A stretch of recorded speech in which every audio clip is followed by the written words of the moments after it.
Hello and welcome to another episode of Last Call Games. Now, if you saw my unboxing video a few days ago, where I unboxed the Loot Crate and Video Game Monthly box from May of 2018, where I also got this awesome Legend of Zelda t-shirt, you'll know that I also got the Brawler 64 controller from Retro Fighters for the Nintendo 64. Now, this was a Kickstarter project, and one of the few I've gotten that's actually panned out so far. But I figured I'd put it through its paces because it was one of the things that's really interesting to me is that it's a new Nintendo 64 controller that has two handles. So you can tell from this box, even though it's already out. So I put it through its paces. I played a few games with it. 10 games. And now, if you know the N64, you know that it came with this three-handled controller, which I've never particularly cared for. I mean, even when I was a kid and the N64 was still the hot thing, I was like, three handles? It's strange. I mean, it's comfortable, don't get me wrong, but I just hate that you can't use all the buttons properly without moving your hands like back and forth, and like there's different configurations that you're supposed to use for it, but it still just doesn't seem silly because if I wanted to use all the buttons, the only way I could really do that is by moving the analog stick like this with my right thumb, and then the Z trigger with my left middle finger, or right middle finger, but left middle finger. And then I don't get to use any of the action buttons. So, again, just not a fan because it's not meant, I don't like the design of it. Strange decision by Nintendo there. So, at the time there were some options. If you lived in Japan, you could get the HoriPad Mini, which I don't own because those are stupidly expensive, because I don't think they were ever released in the United States or Europe. Correct me if I'm wrong, but the only ones I've ever seen are from Japan. And getting one is at least $80 off eBay before shipping. I don't want to spend that kind of money on a controller. That's why I don't have Steel Battalion yet. Now, you could get the SuperPad 64, which I actually do quite enjoy. And this has been my main Super N64 controller. There was another one, I believe, called like the UltraPad or something else. It was basically the same design, just with a different colored shell. They called it something different, but I'm fairly certain it was almost identical. I know it was the same layout like this. But the problem with this one is that with the stick in this position, you end up going diagonal more often than not. It's hard to know where up and down are specifically, given that your thumb is at a weird angle. But best option you can get, because you can still find one of these off eBay for like $20 or so. Not a terrible price, though whether or not it works is up for debate. The one I got, this is the second one. I bought two of these. First one couldn't get to work. I had to like open it up and try and reconnect the joints inside, or the on the PCB. So, yeah, it's 20 years old, but still, third-party controllers of this time frame were not very well regarded, unless they were from a big manufacturer like Hori. So enter the Retro Fighter. Here it is in all of its glory. You see it's very similar in size and shape to the Wii Pro controller or the Xbox 360 controller. I like that. They're both very good controllers. So we're going to take a look at it, a closer look at it, and see some of the pros and cons of it, and then we'll come back here for some final thoughts. So this is the Retro Fighters Brawler 64 gamepad. And what I really do like about this, and it's not necessarily as much about the product itself as it is about the company that made it, is that they really did listen to feedback during the Kickstarter process. For instance, the first render that they made had a circular analog hole, unlike the octagonal one from the original N64 controller. And a lot of people complained about it because, that way you don't get as much, you can't easily just go whoop, whoop, whoop, right into specific spaces. And a lot of 3D games were more 8-directional than they were actual true 360 degrees, if that makes sense, of this era. So it does feel really good in the hands, and I brought the Xbox 360 controller because you can definitely see, there's a ton of dust on this one, you can definitely see a resemblance between the Retro Fighters pad and the Xbox 360 controller. And it looks an awful lot like Retro Fighters' first controller that they came out with, that at least that I know of, the NES controller, but I don't have that one on me. Basically, it's an NES style controller, but with 2 analog sticks at the top, like this, kind of like a Wii remote actually, or a Wii remote controller plus, or whatever it's called. And it has a turbo switch because every third-party controller has to have one for some reason nowadays. I do love that sound. Now, this feels an awful lot like a PlayStation analog stick from a DualShock. That doesn't click, obviously. You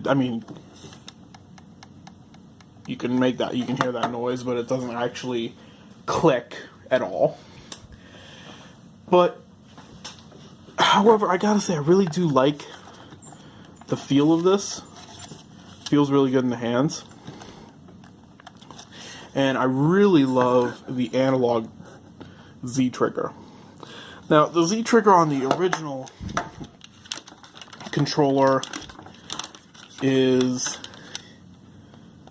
a digital button. I mean, it feels nice for what it is. You get that? There you go, you got it. Yeah.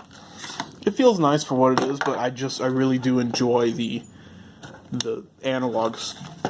And both of them work identically, so, if, you're, like I was playing GoldenEye earlier, you're aiming with, I was aiming with the left button, and boom, shoot, shoot, shoot, shoot, shoot, shoot, shoot, shoot, shoot. Now, one thing that they did mention that actually I hadn't noticed until I got the email from them about it was that apparently when there's a tiny issue where if you have the L trigger pressed, you can't go all the way up and to the right, or into the left. Like, this is without it pressed, this is with it pressed. You can, but you're definitely fighting this button. Now, they say that they're going to try and get a fix in, and when they make the production runs for sold ones, in colors, that they are going to fix this. Hopefully, it's not a big issue. The one issue I did notice with actually the same button is it kind of wiggles a little bit. It could just be my unit. Again, wasn't, so you can see it kind of jiggles. And it jiggles a lot more than the R button. And I didn't really notice it as much during gameplay, but I just am a little worried about that. Now, it does say they made bigger C buttons, but actually the C buttons seem about the same size as the ones on the Super Pad. And the analog stick and D-pad are switched. The Super Pad actually does a different thing with the Z button. They put the Z button here, so you can actually hit it with like your middle finger, while you're pressing here relatively easily. Theoretically, you could do that with this, but I've just never been a person who does that. Again, it seems very similar to the Xbox 360 pad in that respect. I know I should have not chosen my black one. So, again, and I didn't notice any performance issues at all with this controller. I played it for a few hours so far because I wanted to get this video out in a timely fashion, and I'm going out on a trip next week, so I'm not going to be bringing my N64 with me. So, yeah, I haven't noticed any, like, it feels like the shell is sturdy, but there isn't much inside of it. I will say I tried to use a rumble pack, or a tremor pack actually, but it wasn't working. And then I tried it on my Super Pad and it didn't work on that either, so I think that it's just not working right now, probably because the battery looks like it had corroded like 15 or so years ago from the first person who owned it. And I didn't have a memory pack with me on hand, so I couldn't test those. They did say that there was an issue where it wouldn't use the transfer pack, which I think there's I can only think of 3 games that use the transfer pack that were released in the US offhand. Pokemon Stadium 1 and 2 are the big ones. They're the biggest. They're the ones most anybody ever uses a transfer pack for. Like 99% of transfer pack use is for those games. And then I know Mario Golf does. I think there's a couple other Japanese exclusive games. I don't really have the time to look it up right now. But right now it wasn't a big issue for me. Especially with Pokemon Stadium, because Pokemon Stadium isn't really a quick type of game. It's more slow paced, even if you're in the mini games. But so yeah, this is its main comparison that I have, and honestly they're both pretty good controllers. And let's go back over to the talkie stage, and I'll give my final thoughts and a more in-depth, or not in-depth, but final thoughts, and talk about whether or not you should invest in this Retro Fighters pad or look for one of these. And we're back. So, yeah, I really do quite enjoy this Retro Fighter controller. I may consider purchasing another one, especially when they fix that the L trigger and the L trigger problems mostly, or the L button problems. They're not triggers, but the L button problems. I do love the twin ones. I do love the twin Z buttons, and yeah, it worked really well. So I did test it with some games. I'm going to show the games that I played it with, because I ran through a nice gamut of various N64 games, and a lot of ones that are really popular. The only popular ones I didn't really get would be like Perfect Dark and Super Smash Brothers. Perfect Dark I didn't do because I did GoldenEye, and control-wise they're similar at least, if not identical. I mean, they're made by the same guys, it's just really a refinement on the system. GoldenEye controlled really well, but, I love that you have the 2 different triggers, so you could do, I did the R. L I was using for aiming. I think R does. I'm not sure if R does aiming or not too, but L is aiming, and then the Z trigger to shoot works really well. So yeah, no real complaints there, except GoldenEye. It's hard to go back to pre-Halo games when you're playing FPSs. Played Mario Kart 64. These 2 games are going to get the most play if I decide to get more than one controller, because big party games right there. Mario Kart 64 had no problems. Extreme G. Futuristic racing was a big thing back then. And Extreme G, I think, is a really underrated series. 1 and 2 came out on the N64 exclusively, I believe. I think the one might have got the Saturn port, but I don't think either one were ever on the PlayStation. 3 and XGRA were both multiplats on the 6th gen systems. WWF No Mercy. A lot of people say this is the best wrestling game ever, even better than like the newest ones. So yeah, you don't use the analog stick as much. It's mostly for taunting, but used it, works well. Star Wars Rogue Squadron, no complaints at all. Madden 64, very messed up copy of Madden 64.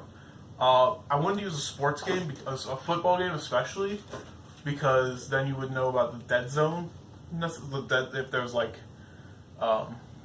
any like analog drift per se. I didn't test when you turn on the system. When you turn on the system initializing the analog stick, I didn't test that because I think it's actually a flaw in the system. Well, not necessarily a flaw, but it's a feature of the system as opposed to the controller itself. So I'm fairly certain that if you turn an N64 on and you have this controller off this way, it's going to lean that way all the time. But Wave Race 64, great, speed or jet ski game. Duh, it says jet ski right on the cover. This is a player's choice copy, but great game, well enjoyed. Super Mario 64, another classic. Pretty much every N64 person has played this. I think this is the first. Actually, I'm 99% certain this is the first N64 game I ever played. It's probably the same for a lot of you. Wipeout 64, another futuristic racing game. No problems there. Finally, Duke Nukem 64, another shooter. And still, no issues whatsoever, except the controls are a little weird in that game. Controls and shooters were really weird at this time. So, yeah. Do I recommend the Retro Fighters controller? I definitely do. When they go back on sale.